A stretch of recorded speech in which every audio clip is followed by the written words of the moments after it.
Hello and welcome back. This is Steve at Bucs Coins and welcome back to the channel. I am on this video. It's a little different in the sense that it's a mixture. It's not one subject area. And that is the fact that we're going to start off here with a 0.99 fine silver dated mint in Nevada. It's a silver ingot. Now these are put into a lot in Nevada. Of course, is a big gaming area in the United States. You have Las Vegas in Nevada. You have Tahoe as well, like Tahoe, which is another big gambling area.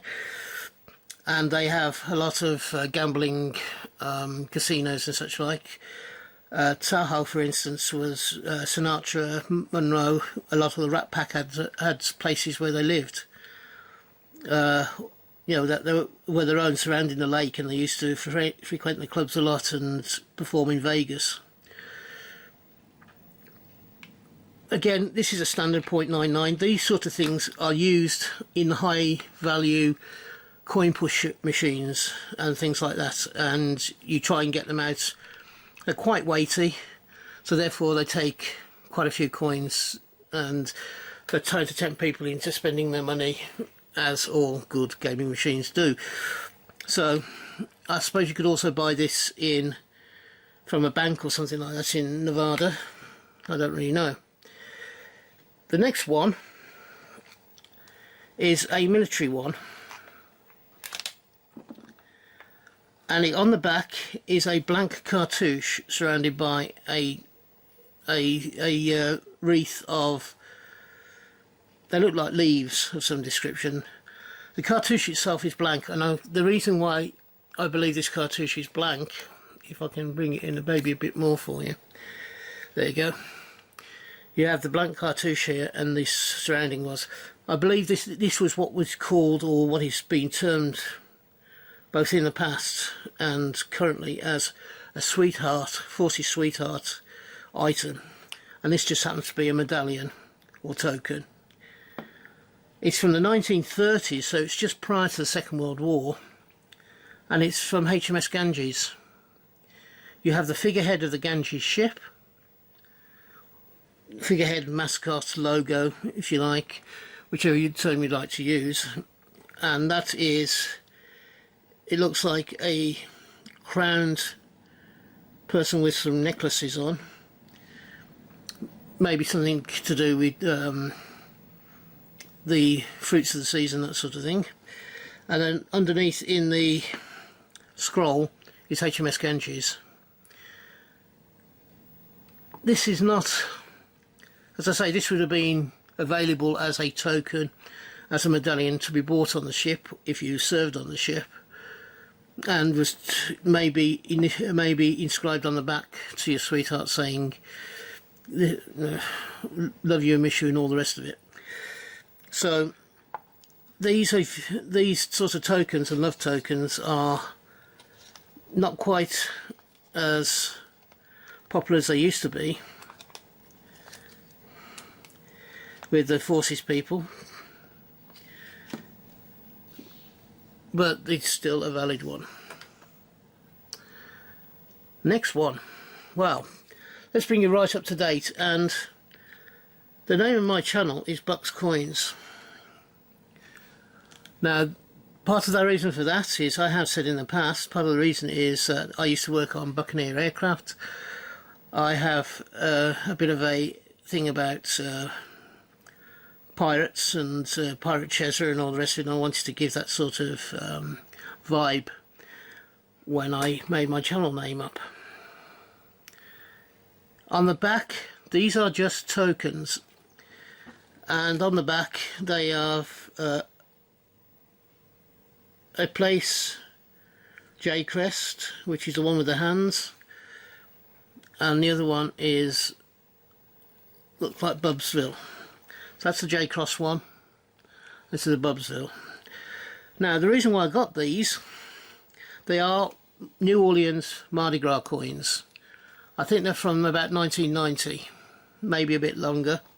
But the reason I got them is this first one here. If you have a look at it, it's got a pirate with his cutlass going down, the pirate there. You have a chest of, he seems to be, his foot seems to be onto a pile of coins and such like there.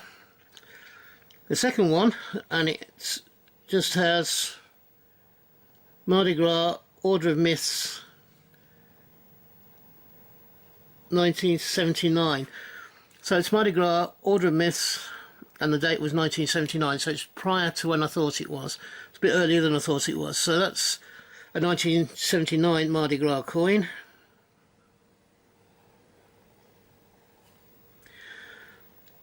This one is the Pirates du Monde, is this one.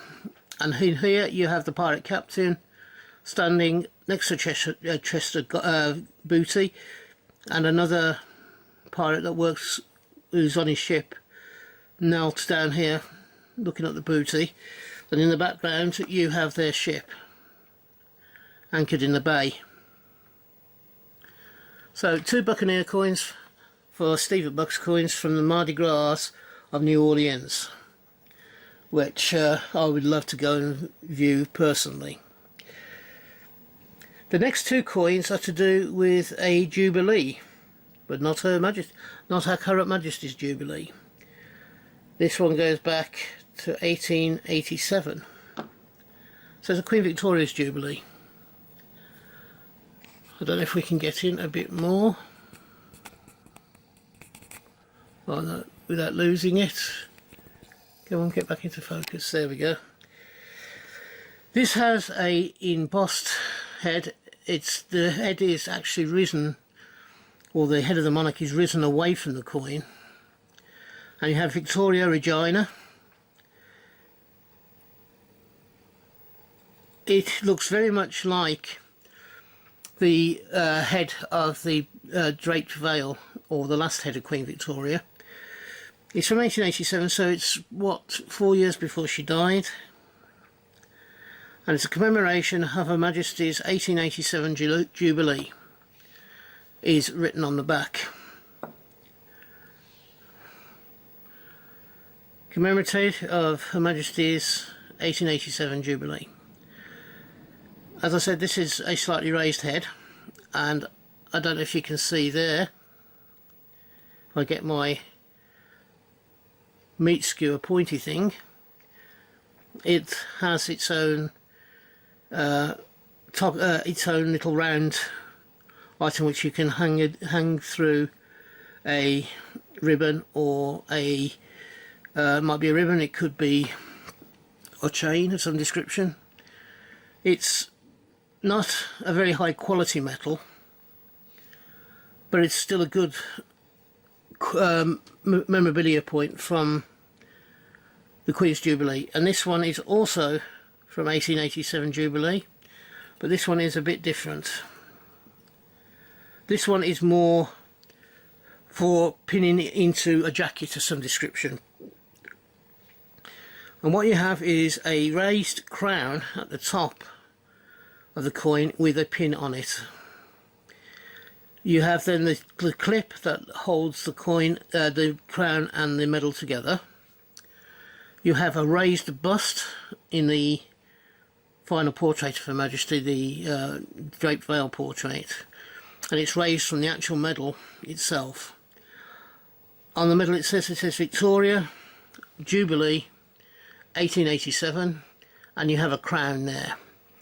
Now I am not sure whether this coin medallion was meant to have this crown on the top of it, this crown with the pinning that you see here. Whoops, let me bring it in. The crown with the pin here. I'm not sure whether that's correct, you know, whether it was meant to be there, because the way that where the drill hole is where a crown is being has been printed on, which has been minted into the coin or medallion. So I'm not sure whether this originally belonged to this or whether it was made up. This was bought by, say, a council, and then this was added as a separate item. Another reason for that is where the hole is on the obverse side, it's going through the crown, and on this side it's going through some writing, which again makes me think that this clasp to put it onto a suit or whatever with a pin in it was added as an afterthought, or was added as a separate item. Now on the back it says presented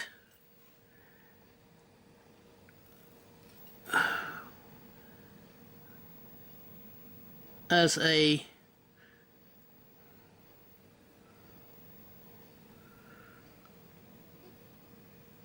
it's basically being presented by the people or the management of Slough Borough on the Jubilee of Her Majesty the Queen on the 22nd of June 1887. So this was awarded to somebody from the Slough Council or Metropolitan Borough on the for the celebration on the 26th of June of 1887. So I don't know. As I say, I believe this is a marriage that was done over 100 years ago, and people at Slough Council wanted to be able to pin these onto suits and such like, so they had a hole drilled in a medal they had made up, or perhaps one that was issued to the council to help their people along, and to be given as a presentation piece to people who've set examples or people who have done special things for the people of Slough.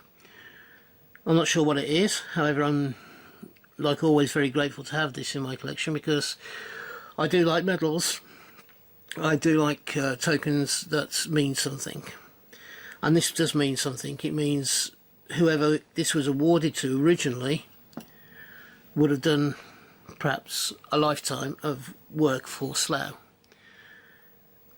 or a certain good percentage of his life was given and dedicated over to the people of Slough to be awarded something like this. The final one that I have in this tokens section is blank brass on the back. Now, I have seen just recently a thing that Christina did from Pocket Poet, and she has several authors on a blank back brass coin. I did write to her and I told her in her the comments to one of her videos that I had the Charles Dickens one. This is it. This is a plaque, coin, medallion where the bust and portrait of Charles Dickens is raised from the background, and all it has on it is Charles Dickens 1812 to 1870, which is the years he was alive. Again, like the ones Christina has had, they're of good quality, they're not being knocked about.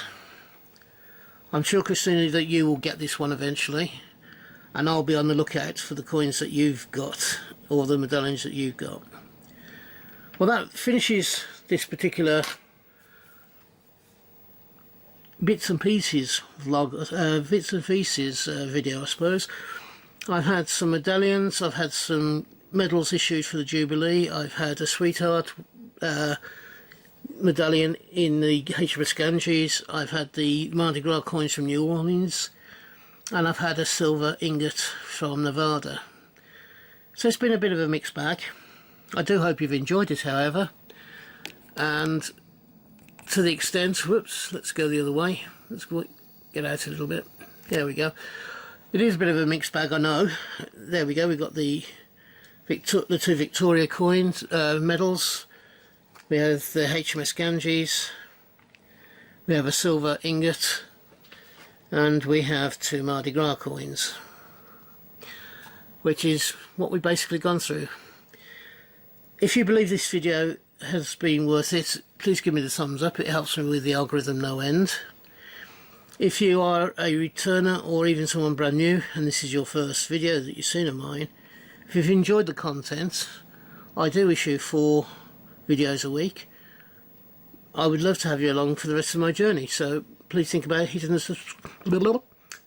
subscribe button. Get your teeth in straight, Steve. The subscribe button. And what I'm left with now is, if you're having a hunt, I hope you have a successful one and you find the coins you're looking for. If you are if you're buying coins or whatever from the internet, I hope you can find the coins you want for the price you want to pay. Until we meet up again on this channel, which I already said I'll do 4 videos a week, so I hope it won't be too long for you. From me to you, thank you for watching, and bye bye now. Ta-da, bye bye.